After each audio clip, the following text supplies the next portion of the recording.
are you going to train as a da'i, or you are going to work to support them, those things? That is the issue.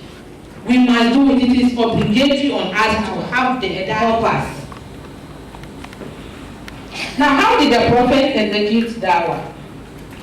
His execution was based on one very important word, as so, patience. Patience. That is why it is said in the Quran, Inna Allaha ma'as-sabirin. God is with those who are patient. And in whatever you do, if you have God with you, it will succeed. How did the prophet start? He started with his wife Khadija. Then he moved on to his cousin Ali, to his servant Zaid. And the most important feast he took was with Abu Talib. Most of us know Abu Talib, one of the biggest kuffars. Abu Talib was someone who was a complete kafir. But the prophet was patient with him. He prayed to God. It took him so much effort. But at the end of the day, he was able to win him. So then it tells us a lot about patience. Patience. And let's look at Sayyidina Umar, who was the second Khalifa. This was a foe during the prophet's time. He was strong. The people feared him. Everybody in the community feared him. But what did the prophet do? He prayed to Allah. Allah, please bring this man to my side. I know others will follow suit for fear of him, because they don't want to be a foe to him. They want to be his ally. And when he comes to me, a lot of people will come. Some will also come to him because they like him, they adore him, they believe in him. So wherever he goes, it means it is good. Others will follow. So Allah make Umar become a Muslim. At the end of the day, Allah had his prayers. Sayyidina Umar became a Muslim. And what led the day attain? He became the second Khalifa. Obeyed, second in command to only Abu Bakr. Apart from the prophet, it was only Abu Bakr who was ahead of him. So that is what patience does. It took a lot of patience. Yes, if somebody has a habit and you want to break that habit, it doesn't take a day. It doesn't take a month. Rome was not built in a day. It took years. It takes years. It takes some time. It takes patience. Don't condemn. Don't judge. Ask pardon for the person. Take your time with the person, and at the end of the day, Allah will listen to you.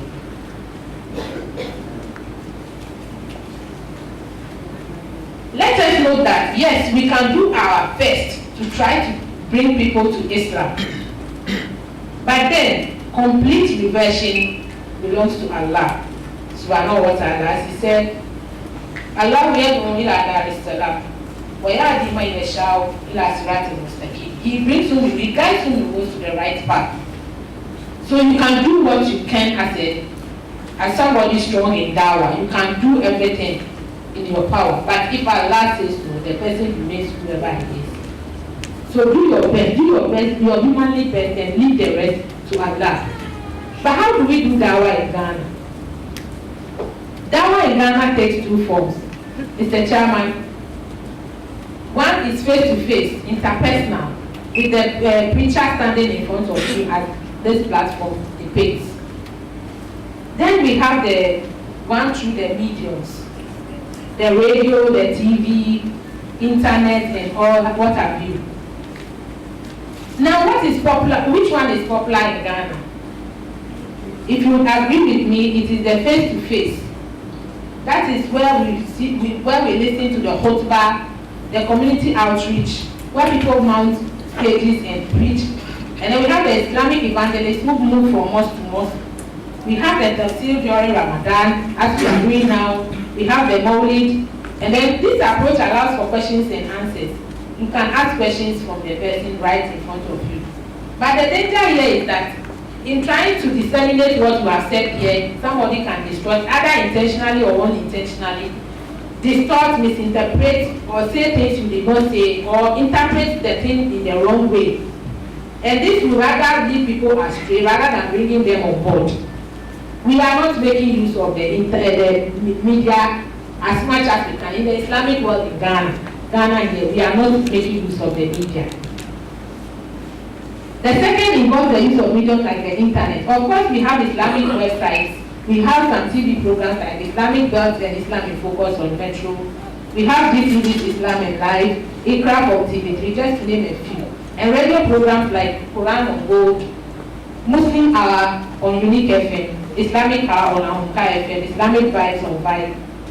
But then, what are the consequences of the face-to-face which we are so much involved in? One, most of the face-to-face preachers use harsh language. They are judgmental.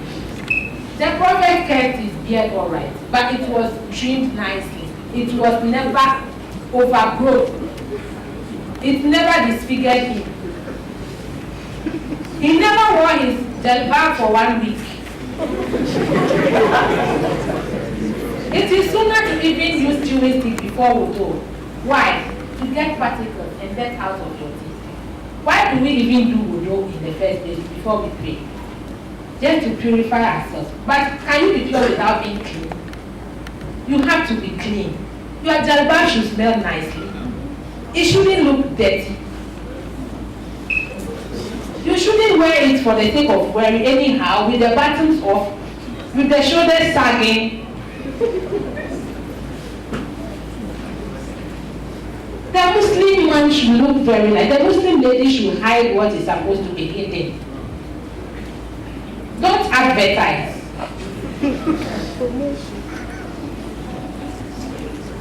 Some people, they simply don't qualify. In fact, you have to practice what you preach. It is a sign of hypocrisy to act in the opposite way. That is it.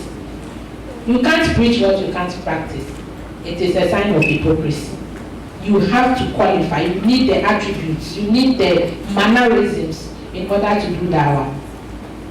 And then this form of face-to-face preaching targets a fraction of the ummah. Because those who can come here are the ones who benefit.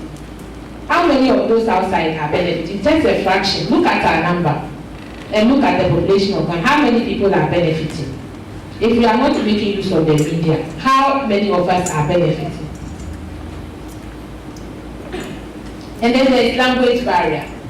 As we stand here speaking, what about those who cannot speak English? If you are using the media, as in GTV for instance, if you are using this video and we know we are targeting houses, we just type it in Hausa. If it is in Hausa, we type it in English. At least we get another language in addition. But that's what we are doing here. How many people are benefiting?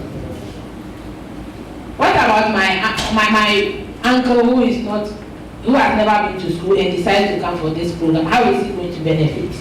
We have the language barrier with the face-to-face. Now what we are saying is that the Prophet sallallahu alaihi wasallam used the face-to-face. But just remind yourself that during the Prophet's time, most of them were traders. They were merchants. Some of them were peasant farmers and all that. And they mostly go to the mosque to pray with him. And it's a community that you can identify. Everybody knows each other. And so the face-to-face worked effectively in the Prophet's time. But here we are, most of us are doing white-collar jobs. We are under people's inquiry. How many people can you gather at a point and do face-to-face dawah? How many people? That is the role of the media. What is the media? Mr. Chairman, mass media is communication, whether written, broadcast, or spoken, that reaches a large audience. If something should happen here right now, if all the media houses are able, within 5 minutes, the whole of Ghana will know what has happened. But what we are doing here is limited to only those of us here, unless some media houses. And even with those media houses, how far can they go? The mass media is a significant force in modern culture. Communities and individuals are bombarded constantly with messages from a multitude of sources, including TV, billboards, magazines, just to name a few. Now, just about everybody nowadays depends on information, whether in your car, on your phone, TV, whatever it is, technology. how do we get people to benefit from Dawa, even when they don't come for gatherings like this? We need to publish. We need to broadcast. We need to print. So how do we plan Dawa strategically using the mass media? One, we should get the Muslim Ummah to tell their own stories. We should not just invite the media houses to this place. We should write the story in our own way and give it to them to publish. Two, with the availability of the internet, we should create more Islamic websites. How many do we have? And this website should be regulated to prevent people from just pasting anything there. Some people with malicious intentions to propagate things that are not true. Why did Al Jazeera come into being? Because BBC and CNN were publishing things about Islam in their own way. All that they see about Islam is war. They forget that Islam means peace. All they propagate is war. So Al Jazeera is telling the Islamic story in the Islamic way. So that is what we should encourage. We should call for media representation when we are doing things. Let's call them, let's train our own people in the communication sector. Let them go into the media and report on Islamic issues as they are. We should own the media. Of course, you will see Talal is trying very well. In this Ramadan, you will see all that he's doing. Yes, he's a Muslim and he's using his discretion to do things his own way. But what about how many Muslims own media houses? How much can they do? Can he do as an individual? All these programs I mentioned earlier are just 30 minutes program on almost all the channels. And how often do they come? 30 minutes for 1 week. 30 minutes for 1 week. Today is Sunday. I don't know, because we are coming. How many of you opened your tele this morning? When you turn to, is it Bata, is it GTV? Is it Metro? Is it TV3? Yes, we have in this. Yes, churches. Tune into the radio, with the exception of Maraba. I stand corrected. But from what I have observed, with the exception of Maraba, on Sunday, yes, that is it. Nothing on this, even on Fridays, nothing on this land. Nothing. Are we using the media? Are we spreading the dawah? Why won't our children be led astray? Because that is all what they learn. You take your 2-year-old kid to school, he comes back, Jesus loves me, disciple. That is what they are reporting. That is what he has been taught. Are we making use of the media? How did Christianity become so famous? It is the truth there is of the media. That is what. In fact, there is a theory in communication known as the magic bullet theory. When you hit somebody with a bullet, it penetrates. And when the media sends a message across, it's like, who can raise it? Who doesn't know what you made here? Is Woyome your friend? How did you know about Woyome? How did you know about him? Media. And when the media sends a message across, before it is erased, it is difficult. So if we sit and we hold our hands and other people use the channel to spread their message and it's just there, how can we erase what has been learned? When a child is tabula rasa, in psychology there's something called tabula rasa. When it is a clean slate, you can write. But when you erase and write, how does it look like? You get the two things mixed up. And you become confused. We are talking about preserving and strengthening people in Islam. And here we are folded our hands. And then Christian preachers, evangelists, they are using the medium to confuse them. Let us make use of the media. It is high time to change the face of Dawah. The face-to-face is enough. We should stop the use of it buying airtime. Let's create a Dawah fund. Let's get the money to buy the airtime. Let us spread Islam. Let us stop the face. Let us improve upon the face-to-face. Yes, it worked in the prophet time. It is a good form. But you can't gather enough people at a point. And how often can we do that? How many of us pray Zuhur, Asr, Maghrib, Isha, and Fajr in the mosque, even the men. I ask you, how many of you? How many also do Tariq Salat? You combine as Zuhur and Asr because you understand what is employed. How many people can you gather at a point and do that one? Let us use the medium. It is there for us. Let us move forward. Time is changing. And technology is the order of the day. Now let us research into the problems of the Muslim world. Let us not looking for solutions on the surface. Let's delve into the issue. Let's get the core issues that is hindering Islam. Let's look at the challenges from the roots and stop looking for answers from the surface. And then let us put the Islamic message. When we put it, let's put it on the internet. Let's get the press releases, and it will go a long way in strategically promoting Islamic dawah.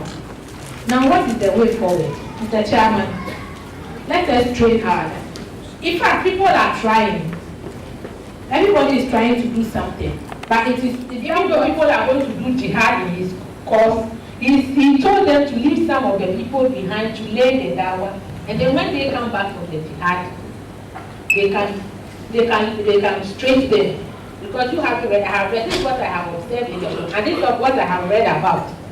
So the way we were doing things before is actually wrong. This is the right way to do it. When they come back, let them benefit from the dawah that you have done. And when they are coming from the jihad, whatever it is that they get, they come to share with us in their house because they were there studying. So it is high time we also do same. Let's create a dawah foundation. Let's get our part of our salary put into that dawah fund. Let us support the creation of the dawah foundation in the first place, and then supporting it so that those who are interested in doing dawah can be trained. And then let us get a structure for our makaranta. Let us start training the children from infancy.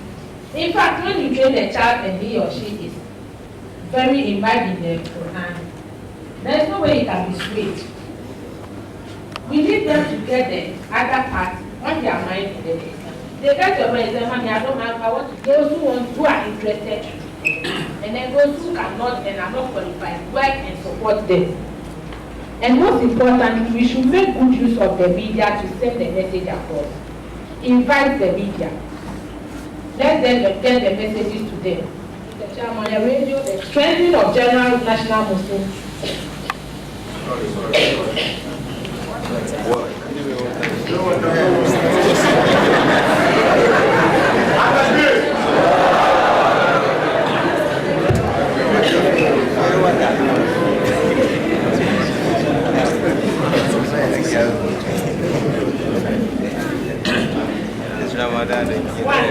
Strengthening of general Muslim, national Muslim organizations. Yes, we can start from there. We can start from there. The Sunni has their, we are talking about organizations. We have the Sunni, we have the Jamia, we have all the, we have the Muslim organizations. Let's come together. From a level, we can start with the Dawah Foundation to help our people. It's high time. We are relaxed. We are not active. But we are doing something. But it is not up to 50% of what is being said. What Allah is obligating us to do, we haven't gotten there. We haven't even gotten to half of the level. Let's wake up from our slumber. Let's wake up from our slumber. Let us get the Dawah Foundation there. Let us support those. First of all, let us even build them. Training schools to train them. Let us train them. Can we go from one? Where is it? I stand corrected. Does anyone know any Islamic training school anywhere recognized by the National Accreditation Board, issuing certificates that are recognized? Do we have one? We should have. We should have. Let us mandate ourselves in our own small way. How are we? Let us talk the one-on-one meetings that reach far. We should broaden the dawah. Like the Muslim Academy here, we can start our own quota. In your own community, how can you help in spreading dawah? 2, let us research. Let's know their background. Let's know the problems, the traditions, the custom, the desires, the aspirations and ambitions of people. It is the support of the members. It is the support of the members. Well, we should go around our bodies every life. You see people dropping points, 5 first words, 10 first words. What impact would that create? Let us support them. Give 20 cedis out of your monthly salary to the Dawah Foundation, 50 Ghana cedis, to support somebody to do Dawah and strengthen you. Prepare your paradise for you. Let us research into the background of people. Then we can know who is interested in Dawah, who is qualified. How do we know? If it becomes lucrative, those who have the passion and the interest will join. But this is a situation where you are coming to start to preach to people, your dress is torn because you don't wear. All you do is to read the Quran and preach to them. And these are the same people who are benefiting and they are working, and they are in the 3 million, 2 million shelter, while you are in the 20 Ghana ton the bar. How can you survive? How would you attract someone to join? And look at the way they are acting. I went to St. Mary's. We were not allowed to put on earrings. Our belt was 1 inch. We wore brown shoe. If you don't have a brown shoe, you can't go to St. Mary's. They said the doctor and said they are there, they are working. And you go there whether you like it or not. There was a time I was honestly sick, I couldn't go for retreat, and I was punished. Why? Because I'm a Muslim and sabotaging the event. It can be done. Let us do it. So that at the end of the day, we can have a strategic Dawah that can go far with the help of the media.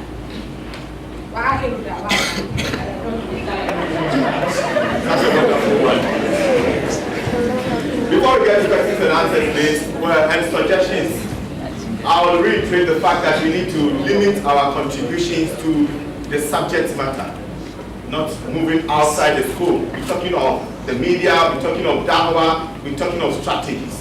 So we should look at those areas and address them. I want to acknowledge the presence of the well-known people, Sheikh Ishaq Nuama, the CEO of Nuama and Associates. Attentive. Some of us do not know him, can see him, please. Sheikh is the CEO of Nuama and Associates. I also want to acknowledge the presence of the chairperson of the Board of Patrons of the Ghana Muslim Academy. Not just that, she's also a member of Council of State, Honorable Dr. Rabia Tuhama. Attentive! That's a special smile. Give it to me. I will acknowledge the presence of Brother Issa Shaibu, a leading broadcaster with the Ghana Broadcasting Corporation. Can we see him, please? He's always in your room. Attentive! Also, worthy of mentioning is a commissioner with the national. They actually broadcast Islamic news from their own point of view, as you rightly said. And some of our people try to comment on the issues, but then when you comment on the issue, they start following you and they have your name there. So they tag you somehow, and when you're going to, the embassy or somewhere to work on something, you are ignored. You are not allowed to go ahead with it. So I don't know whether we should still try to do what we think is right, or we should just leave it because this is how we'll be stigmatized. Thank you very much. We commend the speaker for at least insightful speech. But I think if you look at, there are 2 issues which are prime concern to everybody here. That is Dawah and media. As far as Islam is concerned, Dawah, I heard the speaker say you should be like from that's the impression I got, that you should be specialized before you can go to Dawah. Yeah, of course, the Quran also says that let them arrive a group of people to do something. But on the other, if you listen to the farewell sermon of the Prophet, he said categorically that those people who were present to send the message, carry the message across to those who are not there. And a lot of scholars have also attested to this. Secondly, to Islam and media.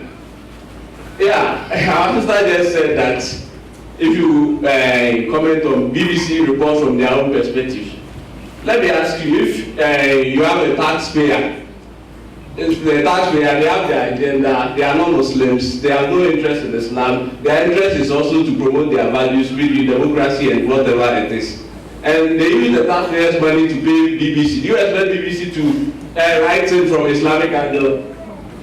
No, I don't think people should do that. Then also, it's like, what we are seeing is that in Ghana, our attitude and the strategy for Muslims to targeting the media in the area of Dawah is that we don't do any coordinated effort. It's like everybody is sitting somewhere. Oh, some people feel it as an opportunity to even promote themselves and their organizations without doing anything. Finally, let me touch on this. You see, Dawah, as far as I'm concerned, it doesn't even limit to even evangelization. But what it means is that I was reading this book, Islam Our Choice. It tells a story about rivers, mostly from the Western. And what they are saying was that there was this actually profound Muslim, now I've forgotten the name, but this guy was like, how did he even came to embrace Islam? In the first place, he saw, anytime he said he was there, he would hear some strange voice, and that strange noise is the Azan. And you will find people gathering from all over.